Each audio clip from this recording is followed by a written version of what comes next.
ఎన్విరాన్మెంట్కి సంబంధించి general studies paper 2025 మే 25న జరిగిన పేపర్లో ఎన్విరాన్మెంట్ అనేది ఎక్కువ క్వశ్చన్స్ వచ్చాయి.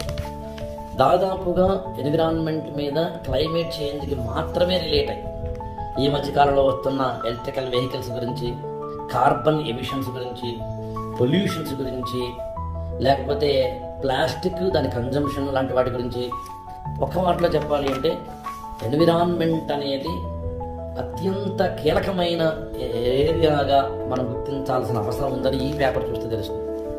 నెక్స్ట్ ఇయర్ పేపర్లో కూడా ఎన్విరాన్మెంటే ఎక్కువ ఉంటుందని అనుకుంటే తప్పదు. 2026 పేపర్ ఎలా ఉంటుందని ఇప్పుడు అనుకోవద్దు. ఏ ఎన్విరాన్మెంట్ ఏరియాస్ నుంచి అయితే క్వశ్చన్స్ వచ్చాయో అవన్నీ కరెంట్ అఫైర్స్ రిలేటెడ్ అని గుర్తించుకోండి. కరెంట్ అఫైర్స్లోంచి ఇంటర్నేషనల్ రిలేషన్స్, కరెంట్ అఫైర్స్లోంచి ఇండియన్ కాన్స్టిట్యూషన్ లేదా పాలిటీ అండ్ గవర్నెన్స్, కరెంట్ అఫైర్స్లోంచి ఎకానమీ, కరెంట్ అఫైర్స్లోంచి ఎన్విరాన్మెంట్, కరెంట్ అఫైర్స్లోంచి సైన్స్ అండ్ టెక్నాలజీ లాంటివి అడగడం అనేది యూపీఎస్సీలో జరుగుతుంది. ఇందులో కరెంట్ అఫైర్స్ కీలకం, దాంతో ముడిపడిన 4-5 సబ్జెక్టులు కీలకం. అలాంటి సబ్జెక్టులు అన్నింటినీ కవర్ చేయడం యూపీఎస్సీ సాధ్యం కాదు. కాబట్టి ఏం చేస్తుందంటే కరెంట్ అఫైర్స్ని ఈసారి ఎన్విరాన్మెంట్కి ముడిపెట్టి అడిగింది.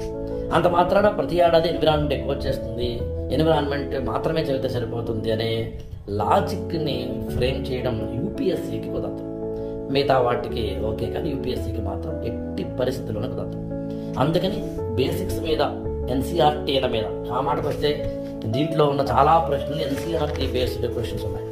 అందుకని ఎన్సీఆర్టీలని బాగా చదివి అవి థరో అండర్స్టాండింగ్ లెవెల్ అవి, ఆ తర్వాత కరెంట్ అఫైర్స్ చదివి కాన్సెప్ట్స్ బిల్డ్ చేసుకుంటే కనుక మంచి మార్కులు మనం తెచ్చుకోవచ్చు.